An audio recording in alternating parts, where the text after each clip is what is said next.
Alhamdulillah, Assalamu alaikum, peace be unto you. Welcome to another episode of the Deen Show, which is a way of life we try to put out there for everyone to see, helping you understand Islam and Muslims.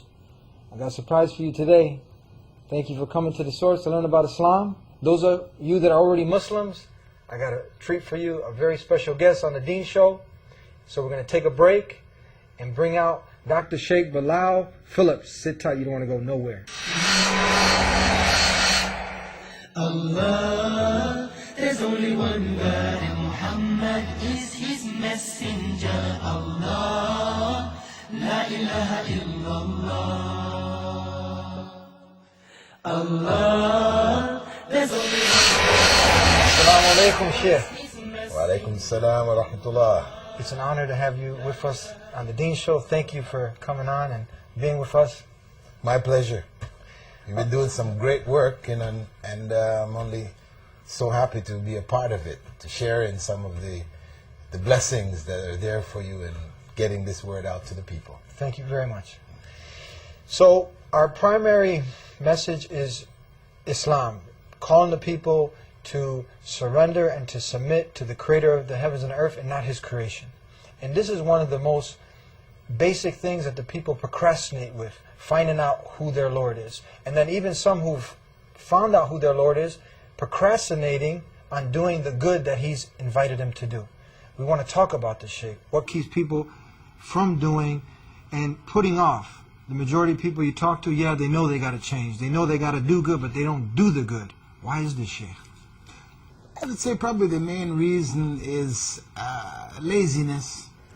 You know, the reality of life usually doesn't sink in until tragedy comes. You know, this is when you find people, okay, tell me about it. You know, that's the way it usually is, isn't it? You know, because you're busy, you got so many other things happening. You don't really want to make that effort because it requires effort. You know, it just doesn't come. It's not a silver spoon feeding. No, you have to go out and make an effort to get this knowledge. So people, prefer to take it easy, just take things as they go, until calamity strikes. When that strikes, then you find them waking up and coming around and say, okay, let me see that book you're telling me about. Let me get that tape. Let me see this. Can I, give me something. I need something now. Reality is that they need it all along, but there are too many distractions, especially in life in the West, North America, it's about distractions, isn't it? That's the whole thing, the way by which Satan just diverts people. That's basically what happened with Adam and Eve, isn't it? They were in a good situation. He comes now, distraction. It's about the tree of life. Allah didn't call it that. But that was to catch their minds, get them off thinking about something else and then forgetting what was the original message. Don't eat from that tree. Mm-hmm. That was the original message, So that's what's happening in the life. People are not conscious of what's going on because they're so busy and distracted with other things. As Allah said in the Quran, talking about the compilation of wealth, al-hakum al-takasur. People are just caught up so much in gathering the wealth of this world, they're lost as to really what the purpose of life is about. They don't take that minute out to stop and think, why am I here? Am I just like everybody else? The other creatures, the cows and the cattle, the sheep, and just eating, procreating, and then dying one day? Is that all? Is that all that life is about? So it's about, trying to get people to stop for a minute and to think. Because once a person starts thinking, then really, they start to wake up. But the world, the way things are set up, keeps them too busy. How about now, you got somebody paying attention to us now, and he's thinking, you know what? When I die, I'll deal with it. When a calamity strikes, I'll deal with it. What's the dangers about this? Why should somebody, and what is the first thing that a person should really concentrate on? Well, I'd say that, of course, it's always easy to say, when that happens, I'll deal with it, But The reality is that when it happens, you can't deal with it. You end up not being able to cope. Well, sometimes it depends on what you've been doing in your life, that when that calamity comes, God does leave a door open for you. Other times, hey, the kind of life you've been living, there isn't any door there. It comes and you see what happens to people when calamity strikes. They go mad. So mad, their values are so twisted and warped that they do all kinds of crazy things. I remember reading an article about a man, this was during one of the declines in the stock market. This guy, there was a big drop in the U.S. The guy had $8 million invested. In a matter of hours, he lost like $5 million. That guy just lost it. He went and bought himself a Kalashnikov, went into the stock, the office, and mowed down the manager and mowed down his dealer, and then turned the gun on himself and killed himself. And the man had $3 million. Still, he lost 5. That's a big loss, but hey, you got $3 million. So the whole perspectives are gone. Yeah. So saying I'll deal with it when it comes, don't be sure you're going to be able to deal with it. That's fooling yourself, really. Where do they start now? Okay, they say, well, where do I go? Okay, all the person knows is work, relations with, his friends, wife, or illegitimate relationship with women, having a good time, entertainment. But we got their attention for now. Where should he start? What should he start doing first? Well, first and foremost, he needs to come to grips with God. That's the starting point. Do I believe in God? Of course, you say, yeah, I believe in God. That's the norm. Most people say, I believe in God. But the question is, do you really believe in God? Because if you believe in God, then you would be trying to find your purpose. Because the idea, and this is a common misconception, which again is an excuse, a way out. Yeah. People say, well, God made the world, and this world is too simplistic, too small, too insignificant for God to be busy himself with you and I. Who are we? Like ants, specks of dust, in the universe. Yeah. So why would God bother himself with us? No. This is a nice cop-out, right? Yeah, there's a God, but he's not busy. He's not bothered about me and my life. Well, the point is that once you say there is a God, then that God, you must believe he's superior to you. If you think he's just like you and I, then, no point carrying on the conversation. Yeah. Right? But if you understand what God is, who God is, in the sense of creator, sustainer of this whole universe, then you have to understand that wisdom is an absolute necessity. When we talk about understanding who God is, then we got to understand that he is ultimately wise. And now you, as a human being, right, if somebody said to you, listen, hey, there's this man who set up a factory, produced certain goods, etc., and put an ad in the paper for people to come work in this factory, and he invites them all down, hires them all up, and then he doesn't tell them what to do in the factory. He expects them to just go in the factory, do what they're supposed to do, and the factory runs fine, it's making its profits. No. They're going to go in there, guy hasn't told us what to do, let's go down to the cafeteria, drink some coffee, have a chat, etc. Yeah, it's not going to work. And we would have to say, that is a dumb businessman. Yeah. That guy was a fool. A fool. An idiot. Yeah. So, if we can accept that on a human plane, that wisdom requires that you must inform those who you hire to do this job so that they can do it, then surely the creator of this universe didn't create us and expect us to go find our way by ourselves without telling us what we're supposed to be doing in this life. He didn't leave us without informing us. So tell us now, what is the purpose of man's life? What have we been created for? What have we been created to do? pile up wealth, have children, families? What is our purpose, Sheikh? Well, our purpose in life, as it's stated very clearly in the Quran, is to worship God. That's the fundamental purpose.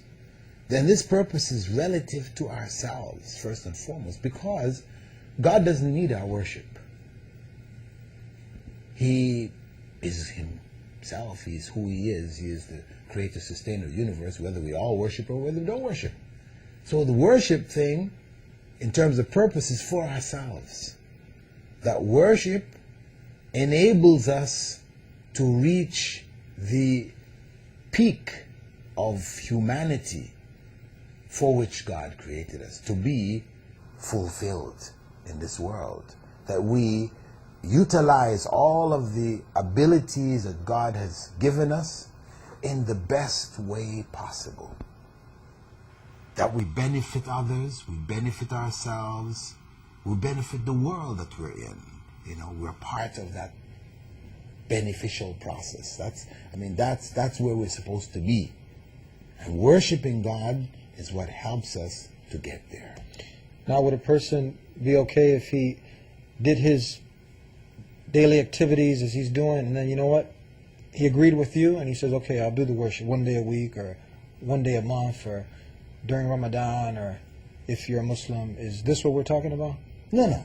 I mean, that's, if it's not doing it as he has instructed 5 times a day. So it's not according to my desires. Now, if it's according to my desires, then you're doing your own religion. Yeah. That's your own thing. Yeah. That's not God's thing, right? God's thing has been quite clearly specified. This is what He wants. You know, Ramadan, fasting, and again, all of these things He wants from us for our betterment, because He doesn't need it. Our fasting doesn't affect Him. It doesn't benefit Him. It benefits ourselves. You know, our giving of charity to the needy, the poor, it's for us. It's for human beings. Our making Hajj, we're commemorating Abraham's preparedness to sacrifice his own son at God's command. That's all for us. That's all for us. We benefit from it. So that purpose for ourselves, worshiping God, this is in order that we be the best that we can of humanity, be the best human being we can, fulfilling all of the potential that Allah has created us with. So now, for instance, someone agrees with you, just like someone, you tell them, okay, they need to get fit, and you describe of how they need to work out, they need to, lose a little body weight, but they need a system. Where is all this that you're talking about? How can someone achieve this without doing it according to his own desires? Well, this is what we said, that, a person has to take time and effort and investigate. Look at the various systems out there. See what they have to offer. See the rationale behind them. And I believe, you believe, that Islam is the answer. Islam is ready. We believe Islam is the right way, not just because we happen to be Muslims, and so naturally you have your own bias for your thing, but because Islam has evidence for what it asks you to do. It makes sense. It's practical. It matches life. It's natural. As some people call it, the natural way. The natural way. That's it. It's natural. And that's what the Prophet said. Allah created every child in that natural way. But it's the environment, the parents, relatives, the family, that diverts the child from that natural way. So Islam brings people back to the natural way. If you are seeking the truth, what are some of the qualities that you should look for in one that is to be your creator? Because you have people that are claiming that this statue, this monkey, this cow, a man is God. What should the human being, and how should he identify who his Lord is, so then he can follow this plan and purpose that God Almighty, the Creator, has laid out for him? Well, of course, knowing who God is, we know intrinsically, inside of ourselves, who God is. People might have convinced us that somehow God became these other things, you know, and God can be found within these other things. Yeah. But reality, inside ourselves, we know who God is. We know that God isn't born. Because if he's born, it means that there was a time when he wasn't. And then how does he get born? Yeah. Who brings him into this life? It has to be somebody else there to cause him to be. Then that person who caused him to be, or that being that caused him to be, is greater than he. He wasn't able to bring himself in. So, obviously that is superior. So therefore, when we talk about God, God can't be within the world of beings that come into being. Beings that were not, and then they became. They didn't exist, and then they existed. Those beings God can't be found among those beings. He is obviously outside of that whole process of coming into being. God is, as the basic characteristic, is the one before whom there was none. There was nothing before him. He's the first. The Alpha and the Omega. He's the last. There's nothing after him. He is without beginning, without end. He isn't born. He doesn't die. He doesn't have needs. So once you deal with a human being, he has needs. Jesus, for example, was circumcised on the 8th day. You don't go and circumcise God. You know, it's not common sense here. You know, and then he's drinking milk. You know, he needs nappies, and hey, this is not God. You know, but of course, what happens is that when people are raised in an environment of that thought, you don't stop to think. I mean, when you see, for example, Hindus and their rites of worship, when they worship their gods, right? There's a series of rituals that they do. Among the rituals is that they ring a bell and wake up the god in the morning. Oh, yeah? Yeah, wake him up. And they shake him out and give him a bath and set him in his place, and you pour milk over his head, and you put food in front of him. People just do it because that's how it's always been done. They don't stop to think for a minute. Hey, you're waking up your God? I mean, he sleeps. He doesn't know what's going on here. You have to wake him up in the morning. It's just the same thing. You take a man as God. It's the same thing. This man was born and he died. He had needs. He suffered. This is not God. These are the creatures of God. So these attributes we say of weakness or deficiencies, etc., these are not suitable to be attributed to God. God is beyond all of that. So inside ourselves, we do have an idea what makes sense relative to God. We do have an idea.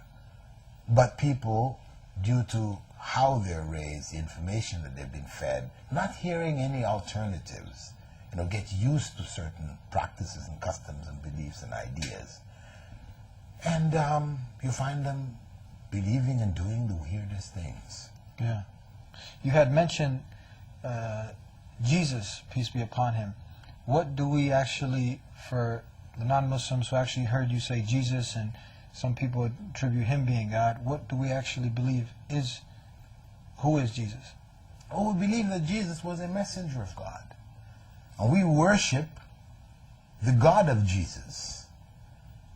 Who Jesus worshipped. I mean, if you just stopped and thought for a minute, who was Jesus worshiping? Because it's recorded in the Gospels, despite all of the other issues about the Gospels, we put those aside. We just say it's mentioned there that Jesus worshipped God. So who was he worshiping? If he and God are one, then who was he worshiping? Himself. Yeah, you've got problems here. It doesn't make sense. And then the other thing when it comes to worshiping, if you just stop and think for a minute, when Jesus in the Garden of Gethsemane leaves his disciples and goes further, it says he fell on his face and prayed. You as a Christian, you ask yourself, you ever done that? You ever fallen on your face and prayed? You're the same one who's laughing at Muslims, right?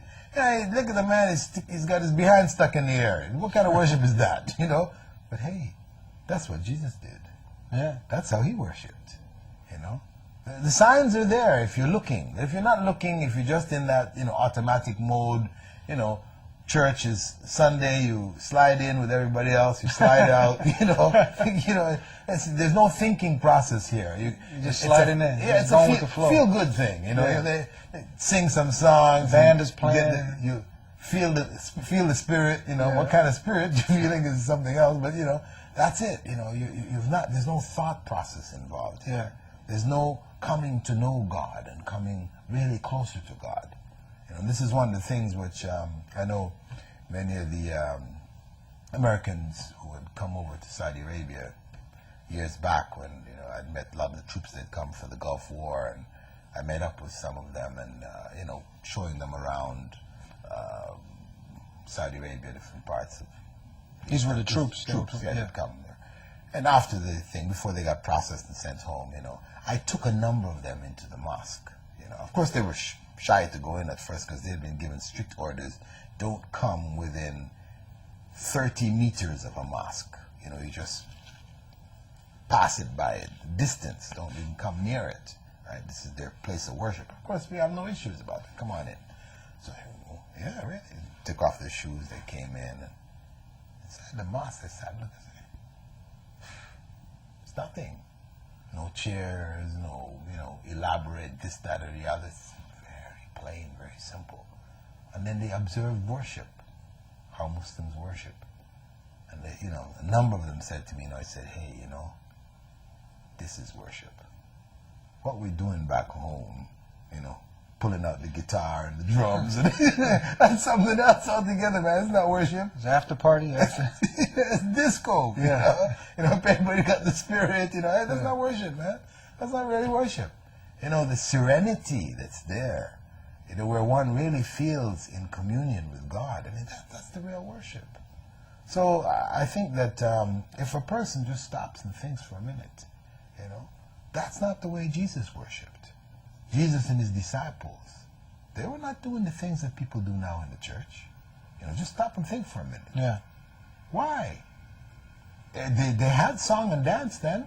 The Romans and the Greeks, they had their song and dance. Yeah. So why wasn't that incorporated in the worship?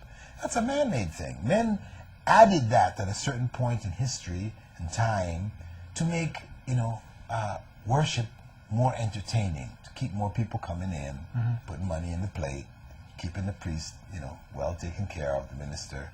He's got a good life, he's got to pay the bills now. Yeah. Right? So keep it entertaining. So it's entertainment. Yeah. But this is not worship. Worship is not entertainment. You don't go to a place of worship to be entertained.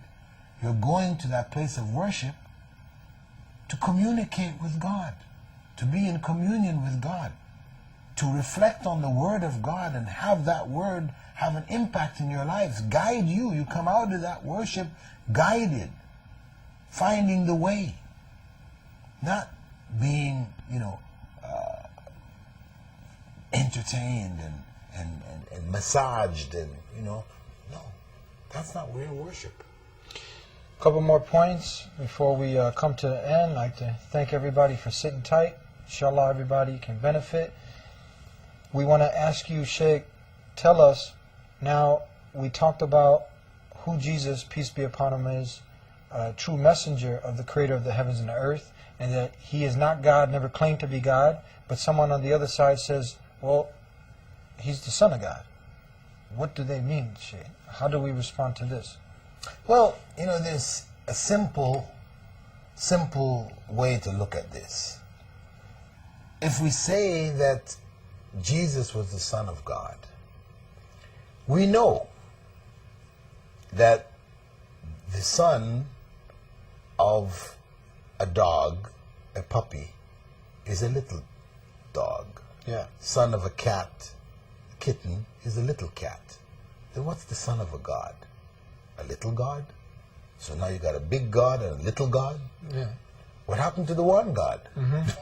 What happened to the one God, you know? Because the son of a God is nothing but a God. Got to be a God. Yeah. You know? So now you have two gods. So this is where you run into problems. And this is where now you have to invent something called Trinity to explain how God can have a son and yet that son is still him. You know? And all the other mental gymnastics that you have to go through to deal with this, you know? And in the end, you just have to say it's a mystery. Yeah. How it is, it's really a mystery. So no, the idea of Son of God, I mean, this is an ancient pagan idea. The Romans had it, the Greeks had it, the gods were like human beings. They had sons and daughters and, you know, they'd have relations with human beings and have half gods and, you know, so that's what you're talking about here. This is not God. God doesn't have a son. Everything besides God is his creation. He only tells it be, and it is. Simple. Simple. The person now, or the people, this is very simple to understand. Worship the Creator, not his creation. We talked about Jesus as a mighty messenger. He's a creation of God. He worshiped God, as you said. And now this is grasping our very nature. At least for us it is. Hopefully, God willing, is grasping that very nature that's inside the people who are listening. But they say, you know what? How could Islam, which simply means surrender and submission to God alone, be a religion or a way of life from the Creator when it's always associated with things blowing up? It's always associated with terrorism. How do we respond to this? Well, what we have to say is we make a distinction between the terrorist and what he is necessarily associated with. He in his act might be involved in an act of terrorism. McVeigh was a Christian. Timothy McVeigh, right? Yeah. Yeah. He was a Christian. Blew up the FBI buildings. A lot of people lost their lives. But do we associate that violent act that he did to his Christianity? No. That's not correct. The IRA, they were Catholics struggling against the UK, Britain, which was Protestant. But we didn't look at the violent acts that they did, blowing up cafes and railroad stations and pubs and all these others. We didn't look at their acts of violence as Catholic violence. No, it was IRA.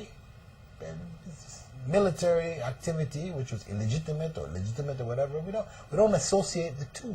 You know, Hitler, he was a good Christian. You know, as far as what the criteria of being a good Christian does. Yeah, he was a Christian. But do we associate what he did with Christianity? No. So why are we going to associate what some people do? Oh, well, they say, well, he says it's in the name of Islam. Well, okay, so what if any of these other people said it was in the name of Christianity? Does that make it in the name of Christianity?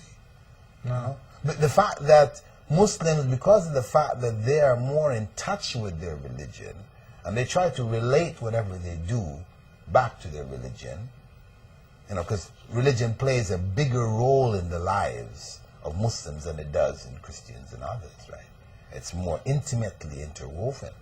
So now the fact that a person does an act and then he relates it back to religion, is that what makes that act an act of the religion? Or is it just his act, and because it's natural for him to associate things with his religion, that's what he's doing?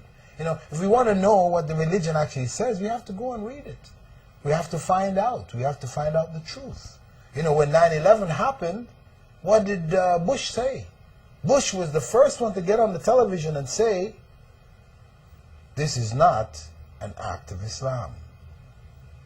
This is an act of a small band of terrorists, who are not acting according to Islam, because Islam means peace. That was the president of the U.S. saying that. That's not us Muslims saying that. He knew. He understood. You know?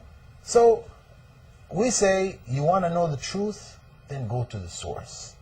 Read the Quran and see what it says. What is it calling to? Is it calling to violent acts? Or is it calling to submission to the will of God? Leading a life which is guided by God, so that each and everything that you think to do, you question yourself, is this pleasing to God or not? And you have a criteria, you have a way of determining, because you might say, okay, is it pleasing to God or not? Well, I don't really know. How do I find out? Well, a messenger was sent, the final messenger, who clarified what is pleasing to God and what is not. In the details, the general principles are there in the Quran. But then the messenger came and lived it, as Jesus lived the Gospels that he taught. He lived it. He showed them how they should live. And Moses, the Torah, and all of the prophets, they lived and showed people how they should live a godly life, a life which is pleasing to God. So we have the message intact. We're not saying that there isn't some of the message there in Christianity and its text, etc., and in Judaism and its text, but it's not intact. It's been tattered, it's been broken up, things have been added, taken out, and you've got something in the end which is illegitimate in certain aspects, legitimate in some. But for a lot of people, determining what is and what isn't is very difficult. So they just say it's all from God. But really, if you stop and think, it can't be. These things that are there, which call to corruption, worshiping other than God, this can't be from God. Exactly. So any closing comments, suggestions for those who are used to procrastinating, a little bit lazy, how to get them motivated to seek the truth, to look for the truth, and to be on the truth? Well, I would say, dear viewers, that you have to stop at some time in your life. If you wait until it's the grave, too late. That's a fatal mistake of many people. There's no coming back a second time. We're not in a cycle of rebirth. We have one shot. Either we do it right, or we've lost it all.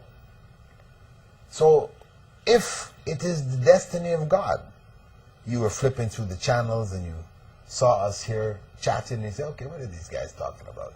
Let me just stop and listen for a minute. If that's what got you here, then thank God for it. And stop and think. Think about why we are here. Why are you here? What is it that God wants from you in your life? You have a mission here. It's not just to accumulate, to eat and drink, to procreate, and just die. No, you have a soul. So a soul which goes beyond the material that we see externally. We have a soul which was created by God to be a true slave of God, to be in tune with the natural way that God has created this world. But we've been given a choice. We've been given the right and the opportunity to be a part of that natural way or to oppose it, to do our own thing. This is the choice that God has given us. So my advice is make the right choice. Do the right thing here. Stop and think. Find out the most important question in your life. Find out why you're here. Very well put. Thank you very much. Please tell the people where they can get some more of, you actually have an online university where they can visit and attain some of your books? Yeah, I mean, of course, they can just go basically to BilalPhillips.com. BilalPhillips.com? That's from there. You can go through whatever channels you wish. Everything is there. Yeah. All your books? Yeah, books are there, information, university courses, free courses that they can go in and, you know, increase their knowledge. And, you know, if you need contacts with organizations, they're there also, knowing what are the good websites to go and, you know, get more information, more correct information, because of course there's a lot of junk out there on the internet. But to get to the right information, we have a whole sort of rating for the good Islamic websites. You can go there, find the top ones, see what's good about them, and go in and get additional information. And it's about really getting sufficient information to make the right choice.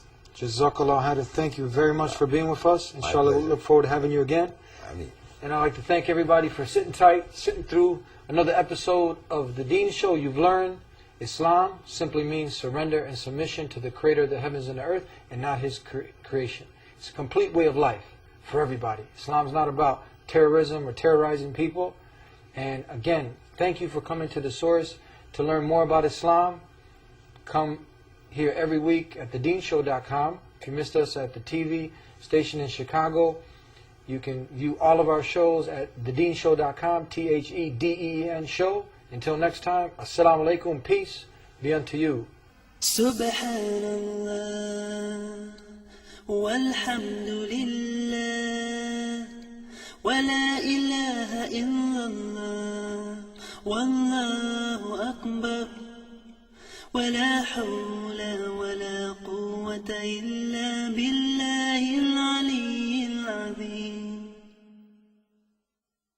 Subhanallah, walhamdulillah, wa la ilaha illallah, wallahu akbar, wa la hawla wa la quwwata illa